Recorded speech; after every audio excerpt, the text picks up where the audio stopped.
Hi there, I'm producing this video today for a very specific reason. I've been asked a lot recently by clients, what is my process for producing the podcast? Because as you can imagine, if you're working with clients on things like content marketing, quite often conversation will come around to podcasting because they are such a versatile platform and a fantastic way to build your network online and your reach and your authority and many, many other things. So rather than go through this many times with clients, I thought I'm going to do a video that walks you through exactly what my process is and also where you have some decisions to make in order that you can make those decisions in an informed way. So the first thing you need to think about when you launch your podcast is exactly how you're going to launch it. What's that destination day going to look like? And the first thing I'd encourage you to think about is you're going to need to launch with more than one episode. I would suggest you bank 6 episodes. And when you're ready, you've got 6 ready. That's the point at which you launch, and you launch with all 6 at once. The reason for that is you want your podcast to do as well as possible on day one. And the Apple iTunes algorithm is looking for certain signals to understand what people like. And when a new podcast comes along, you have a special window in which you can send these signals to Apple, and they will have an exponential impact. One of those is that people listen to multiple episodes of your show. And if you only have one episode, you can't send that very important signal. And it does matter because establishing yourself early as quickly as possible on iTunes has a long-term impact. So it's important to launch with as many episodes as you reasonably can. And I would suggest 6. The next thing to consider is what format are you going to use? There are several formats. There's interviews, there's more documentary style, and then there's solo monologues. Personally, I like doing an interview show because I enjoy interviews, but it also means I don't have to depend on a co-host and I don't have to grandstand on my own. I've always got somebody different to bounce off. Plus, I get the added benefit of I get to meet lots of amazing people all the time. And that's why I love doing an interview show. So you need to think, why are you doing your podcast? And then build everything around that. And it's important to get that right because it needs to be something somebody else is going to enjoy listening to, but it also has to be something you're going to enjoy doing for a long time because it is a long-term game. So I'm going to assume you've got that nailed down now and you're ready to actually start taking action because that's what this video is all about. So the first thing you're going to need is a microphone. My microphone here is a £45 microphone. If you're watching in dollars, that's like a $40 microphone. It's very inexpensive.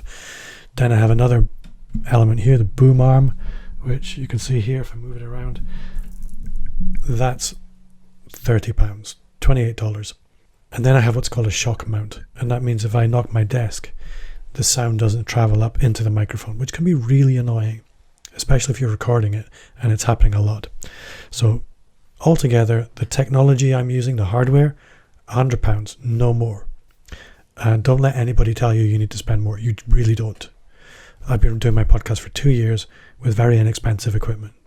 It's not about hardware. So once you've got that, you need the software side of things. And the first thing you're going to need to do is actually record your interview. And it's going to happen in one of 2 ways. If it's solo, you're going to be recording it on your own. And you're going to use a piece of software, probably Audacity.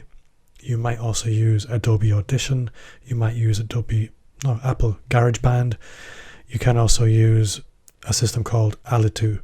And there are many others. I personally, when I'm doing my intro and my outro, use Audacity because it's quick and easy. Because I do an interview show, I need a system that will allow me to record both myself and my guest, potentially on different continents, in a way that's not going to be particularly complicated for me. So for that, I use a web-based system, and there are multiple of those. I'm going to show you a few.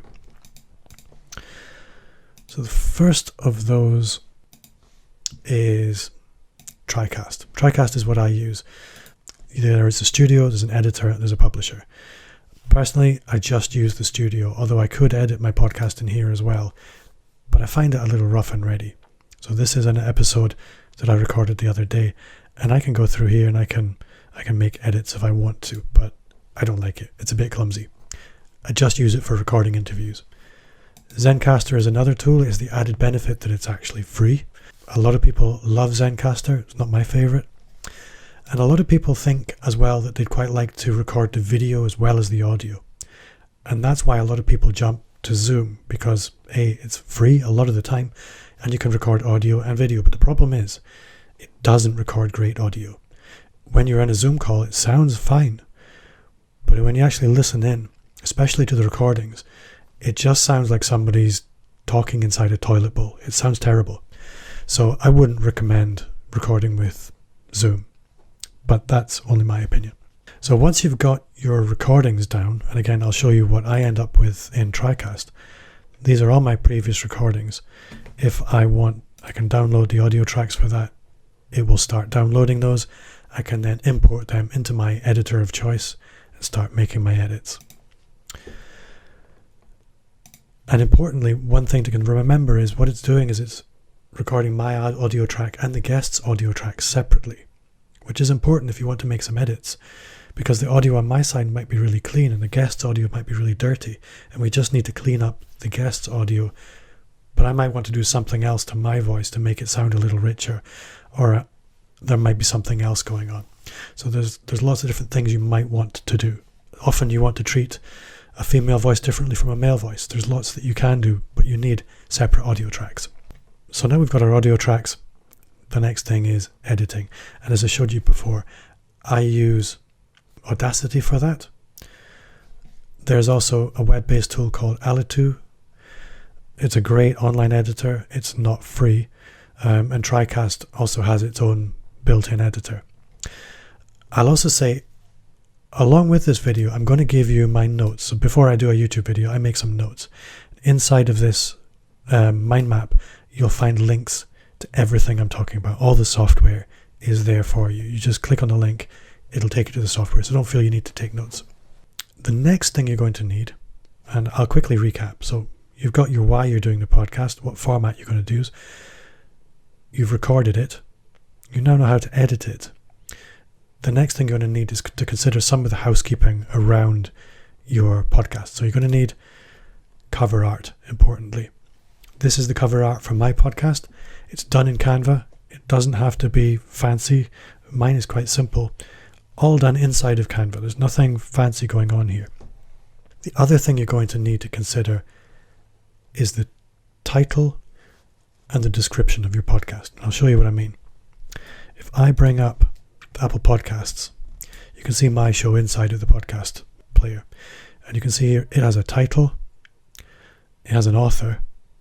Then there's the overarching description for the show, which that's not. I think they've picked an episode here. I'll go over to Captivate and we'll look at it there.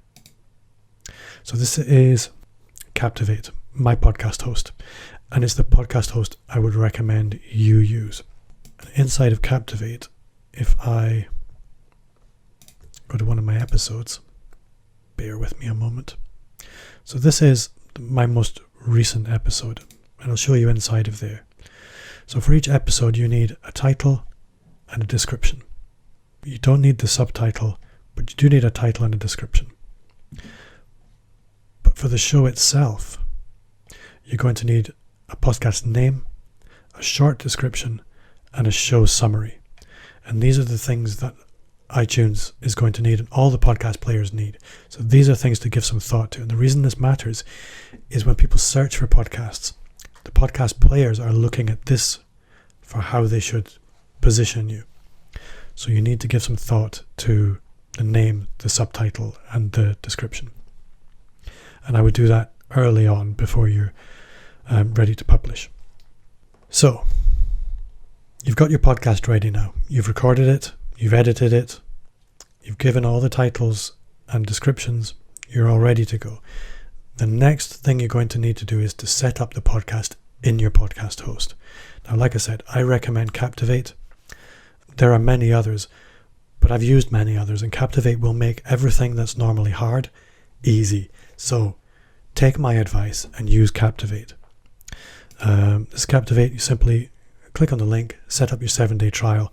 You'll find a link to Captivate below this video. You'll also find a link in that mind map with all the other links. When you come in, you'll create your new show. So I'm going to call this show Dummy Show, and I'm going to give it a description. And then we'll come and they want some podcast artwork. So I will download this. Take that. Let that download. Perfect. So they're happy with that artwork. Next, describe the podcast. I'll call that just a summary. You would need to add a proper summary. And then I need to pick a category. So my podcast, let's pretend it's a comedy podcast. So I'm going to pick that category as my main category, secondary category, and third category. You can decide which categories matter to you. How will your podcast be consumed? It is not a season-based podcast. It doesn't have explicit language. I want the newest episode first. Default publish time is 9 in the morning. You can change that any time. What time zone is my show in? Let's pretend Santiago. Donations. No, it's not. And no, it's clean. I don't need donations. Author name. Yeah, we'll go Clark Kent. And author's email address.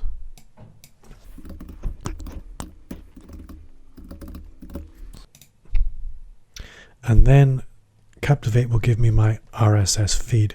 Now this is important. This is what you're going to need to give to Apple in order that they can list your podcast.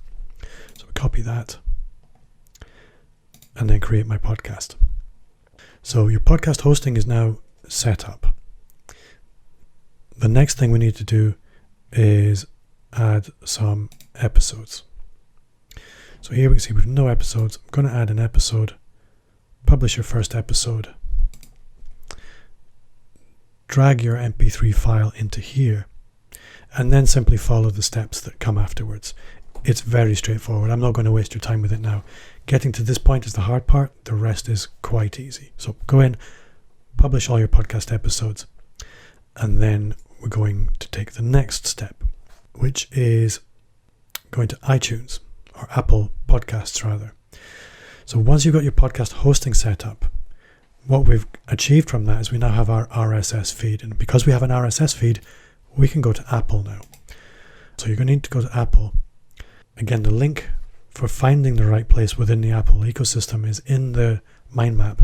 Simply click on that, log in using your Apple ID, follow the steps that are laid out there, and then you have to wait.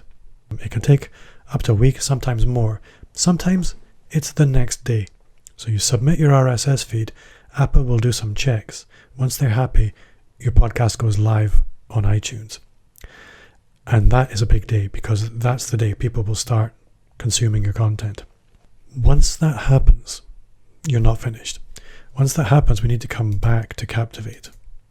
And then you're going to come down to distribution. And then you're going to start submitting your podcast to all these other platforms. These are podcast aggregators. So although your podcast is on Captivate and it's on iTunes, when you look at the analytics, people are listening to podcasts on all kinds of places. So you want to be those places too. And this is how you do that. You simply go and you follow the instructions for all these different aggregators. And then you'll start appearing on Stitcher and Spotify and Google Podcasts and Amazon Podcasts and many, many others. And you need that. So really that's it. The important things to consider are: why are you doing your podcast? Who's it for? What format are you going to do? What can you sustain for a long period of time? Once you've got that down, then is actually recording some podcasts. And do that as a guest podcast using a platform like Tricast or Zencaster or Riverside FM. Once you've got those files, you need to then edit them. I personally, Audacity for that. There are many other ways to do it. There is a small learning curve involved in that. Once you've got 6 episodes, set up your Captivate podcast hosting. Upload your podcast artwork, add in some descriptions, and then upload your files. Once you've got your RSS feed and you're happy, you're ready to launch your podcast, go to Apple, set up your Apple podcast account, submit your RSS feed there, and wait. Once that's approved, come back to Captivate and distribute your podcast through the aggregators. And then it's just a case of promoting your podcast. It's all down to you now. Your podcast is up, it's running, it's ready to go. Keep going and have a lot of fun with it, because podcasting has changed my life, and I'm quite sure if you take it seriously, it will change yours too. If you've enjoyed watching this video, I would love for you to hit the subscribe button. If you do enjoy this kind of video, then give YouTube a thumbs up, let them know this is a good video, and also hit the bell. That way when I produce new content, you'll get notified as soon as that happens. So thanks for watching. I'll see you next time.